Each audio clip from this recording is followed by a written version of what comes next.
I played left forward.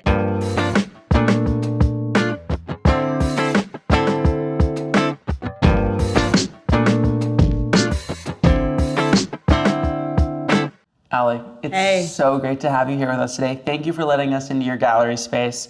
I want to start with a question that's just been burning since I first met you. Can you please tell us how you get up into the window? There's a variety of methods I have, but the simplest one is just having a taller ladder. Using that, putting it up against the window display, and then just like climbing into that area. But I've also had step stools I've put on top of tables. I've had people lift me in there.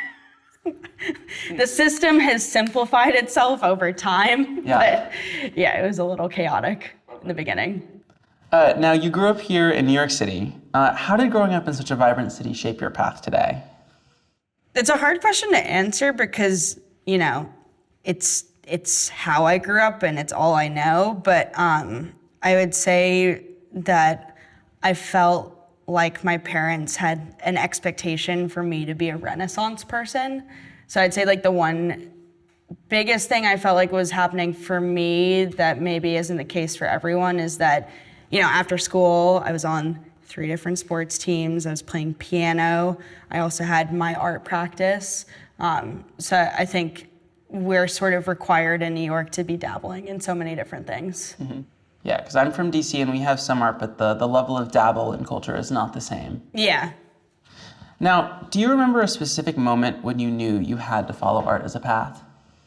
Yeah, I mean, in a lot of different forms, I'd say when I was really young, I always loved drawing and loved going to museums, but I'd say probably the most substantial understanding for me was being in undergrad and taking a painting class. Mm-hmm. And you loved Richard Diebenkorn as a child, correct? I did, yeah. Yeah. Can you tell us about that love at all? Yeah, I mean, I think especially when I started painting myself, his exploration of landscapes and how painterly his work is, I found really enticing. And then also because I had this transition from playing sports to then stopping that and painting followed shortly after that, it still felt like this like very physical and gestural process that I feel like did come from my sports background. And I know that you work as an art handler, and I think everything that I've enjoyed doing does have this like laborious physical component to it. Mm-hmm. And speaking of, you're from a very sporty family. Not everyone. Not everyone. I do know your brother's a big runner. Yeah. You did. You were a student athlete, and you were specifically a left forward and midfielder for Gotham Girls Football Club. Yeah, they're still around. Lovely. You'll see them around town. Now, we have a highlight reel from one of your games. Do you think you could tell us what's happening in this clip? I mean, are you talking about the video that's on YouTube that's like a minute and a half long, or? I took some clips from it. Uh-huh. I just want you to go over one for me. I'm probably, dude, I'm schooling people. Yeah, I bet you are. Yeah, see, I'm approaching someone, doing some very cool passes, and yeah, I'm gonna, ooh, yeah. And then, I mean, this video's not very good. Gotham Girls, the team I was on, we lost every single game. So we hired my cousin to put that video together, and he had to chop up so many different clips because there was no positive outcome to any of those scenarios. So I love that video as evidence of me having skillful moves in soccer, but it's also embarrassing because I know we lost every single game. Now, clearly, your competitive spirit has never left you. You later became the captain of both the basketball and soccer teams in high school. Mm-hmm. And then you continued to play soccer at Mount Holyoke, where you studied art history, as we know. Mm-hmm. Can you tell us about how that early leadership role affects how you run your business and your gallery? Yeah, I mean, I think playing sports growing up is something I would advocate for because I think no matter whether you're like winning or losing games, you have to go and do this thing multiple times a week. It creates structure for your life, but also being a good teammate and collaborating with people who are so different and versatile. So I would say like the teamwork component is definitely the most practical thing that translates itself well to a professional career. But also, I don't know, I was used to being an underdog and losing most games, which I think is also kind of a nice thing now because the art world can be so defeating, but you never give up on this thing that you're practicing on. Love it. Now, I have a little bit of a selfish question that I've been dying to ask you. So, most college sports teams do press day. Uh-huh. And you had many press day photos in your life. Yeah. Did I? Yeah. Okay. We found many. But Jesus. I'm really, really drawn to the story behind some of yours. Okay. I'm really interested in what sparked the change between these two photos. Oh, you're talking about, okay, yeah. These are specifically between How did freshmen. you find these? I have my ways. I find anything. Yeah. So the one on the left, I guess, is when I got to Mount Holyoke before I cut my hair. And then the one to the right is a really bad early haircut. Can you tell us what that haircut meant to you? I mean, if you talk to anyone who went to Mount Holyoke, like from 1985 forward, I'm sure they would all describe this thing called the moho chop. So essentially, people would get to Mount Holyoke, realize that they were queer, and then go home that summer, or do it while they were still on campus and get someone to cut their hair. So this haircut happened in the summer before your sophomore year? Yeah, I remember coming home to New York that May, and the person I was dating at the time, I can't remember if she was the one that suggested it or if I did, but early into the summer, I had her just like snip off my ponytail, and I kept it in a plastic bag at my parents' house for like 10 years. And then when they moved out of the apartment I grew up in Battery Park City, I eventually threw it out. But it was lingering for a while. Lovely. It was a transformative haircut, I guess we could say. Yeah, I mean, I remember I would bike around New York City a lot to get to all of my odd summer jobs. And I remember cutting my hair off and being treated very differently the next day. It was like so versatile and apparent. Like in the past, people would be very soft, and then I cut my hair and truck drivers or whomever would just start yelling at me. So I don't think I was super stoked about it immediately, but it's a decision I do not regret. And, obviously this is a very, very gay haircut, but you knew you were gay at 6, which is when I think a lot of us really begin to know. Yeah. Can you tell us what it was for you? How did you find that on the internet? I found that the way I found that. Remember being on a playground in elementary school and feeling enticed to chase the girls around instead of the boys. So the seed was planted early. My last question is just, can you tell us about that photo booth job? I mean, yeah, it was a crazy time in my life because I'm sure like you guys for work sometimes you have to either show up at like 3 in the morning or at 7 at night and the hours are really odd. But it was cool. We would go to Bushwick, pick up the equipment, go to whatever the event was, set it up, and then do run of show, and then break down and go back to the office and either hang out and have a drink together or go to sleep, depending on what time it was. But it actually helped me a little bit with the gallery. I remember probably in like 2017 or 2018, we did an event at this bar called Come On Everybody, and I met the bar owner and told him about my nomadic curatorial practice. And so a few months later, he let me have a free show in that space. So there were times where it did help with this stuff. Allie, we really tracked the foundations of your life and your taste in artwork. I want to move to the timeline of the gallery we find ourselves in today. When I was doing research for this interview, I asked your partner Robin some questions, and they told me about an Olympia Arch trifold from college. Can you tell us about the story of the trifold? Yeah, I'm not surprised they mentioned the trifold. So what was it that we were doing? I started Olympia in this entrepreneurship class in undergrad. I think it was during my senior year. And my professor, who was very kooky, offered us the options to either work for a local company or organization or individual, or the alternative being you started your own project. And so at the time I was studying painting and had a lot of friends within that community, so it felt like a important and fun excuse to create space for us to show our work outside of classroom and crit settings. So that entire semester, I essentially worked towards having our quote unquote launch event.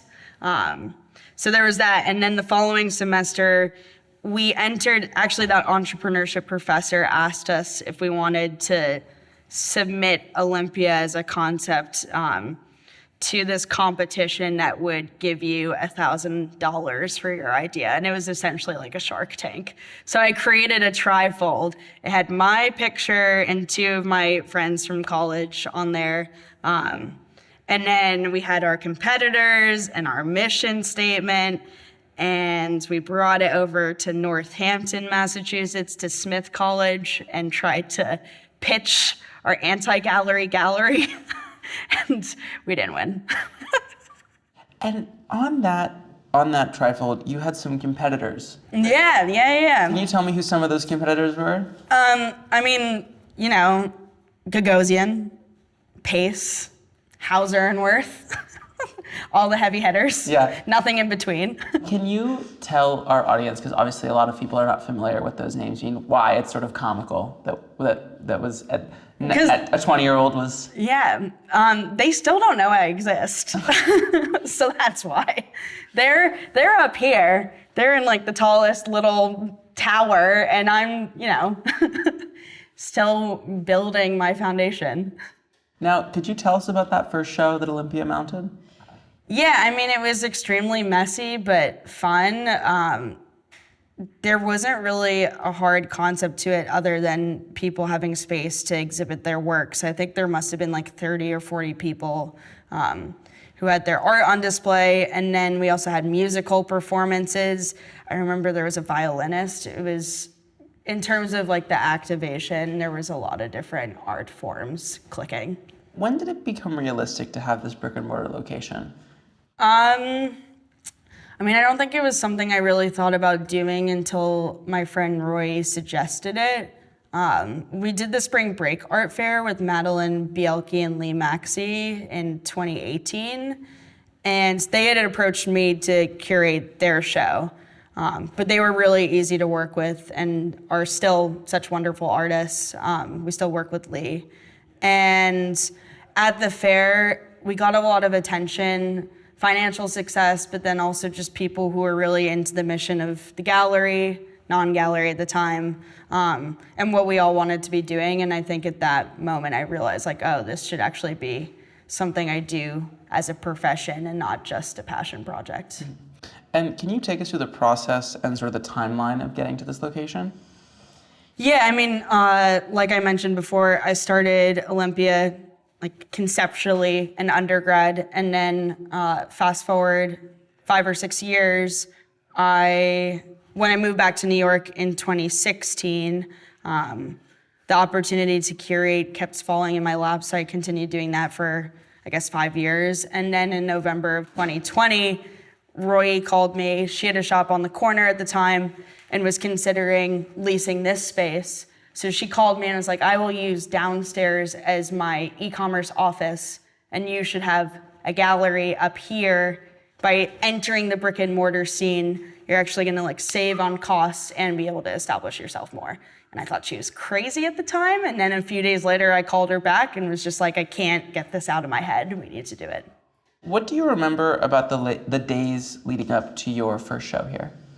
It was still COVID time, so there wasn't a lot going on in New York. I think people were really craving social interaction and going to an event just as an idea to leave their house and go somewhere. That was rare.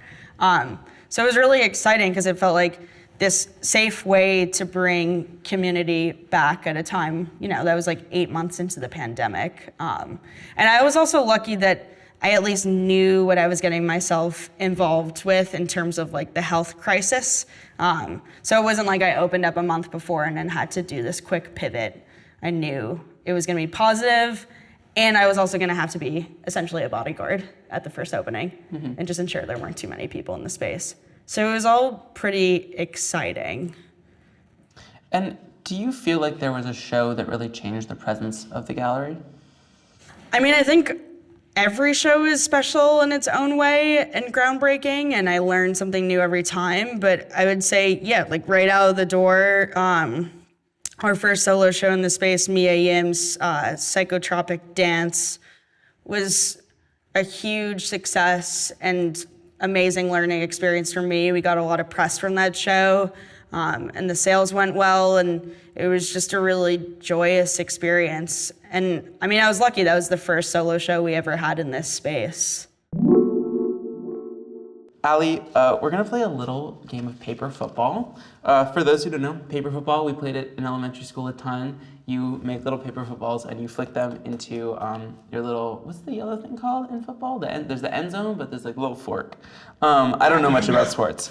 We're just gonna play one quick round. Okay. First to 4 touchdowns is gonna win, and I'm gonna ask you some questions as we go.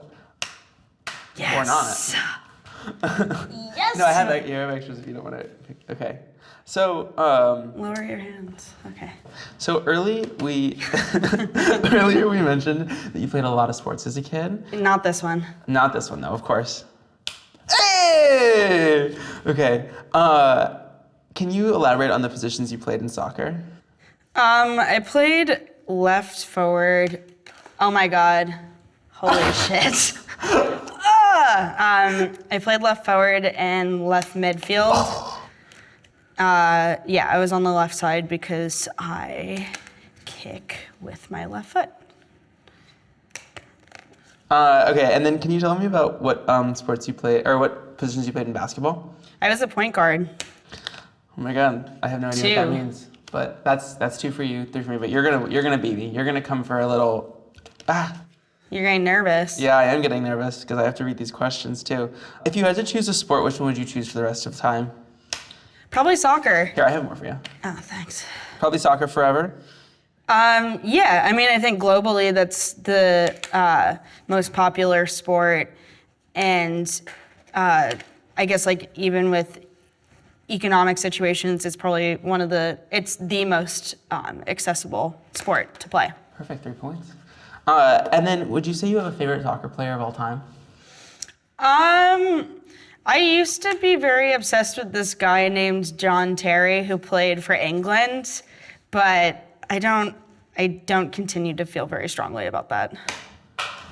Well, do you have any feelings towards Mie Yim? I don't know much, but I know she's like super famous.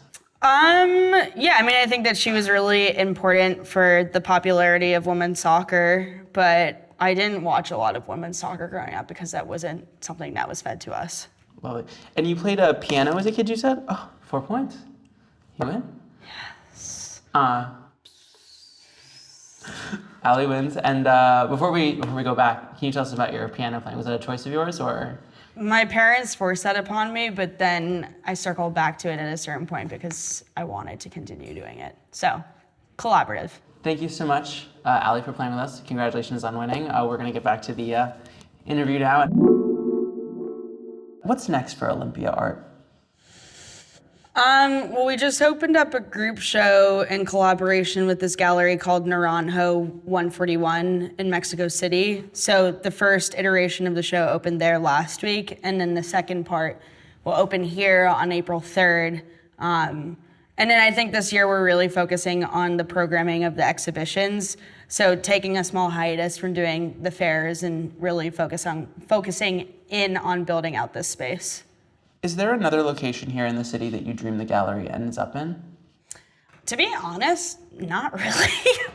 I like having such an intimate space. I think that the biggest risk of operating a gallery is increasing your overhead too much or doing too many fairs. Those are like the 2 main things. And And I think the intimacy of this space lends to really interesting projects. So no, I think the only kind of expansion I would want is a little more storage. Do you do offsite storage? I do uptown, but for the most part, everything's here. And what goals do you have your eyes set on for Olympia? Are there any blanks you plan to fill in the art world? I mean, we did test out the West Coast expansion. I think that's something I might return to down the line. Yes, I think like a big personal one would to be able to hire someone to work here with me. Hire a director. Yeah, or a business partner. I think it's always nice to bounce ideas off of someone, and to have that engagement on a daily basis would be incredible. Okay. And can you tell the people where to find Olympia and where to find you? 41 Orchard Street in New York City. And online as well? Olympia Arts on Instagram. And website? olympiaart.org. Thank you all so much for joining us. Please don't forget to comment, like, and subscribe if you're on YouTube. Don't forget to like, comment, and follow if you're on Spotify. Follow us on Instagram at fillingtheblankshow, TikTok at fillingtheblank, and our website is fillingtheblank.co. And as Ali said, don't forget to stop by Olympia Art at 41 Orchard Street here in New York City. Big thank you to Ali Rossi for joining us today. It was amazing to finally get the chance to talk to you. And bye-bye now.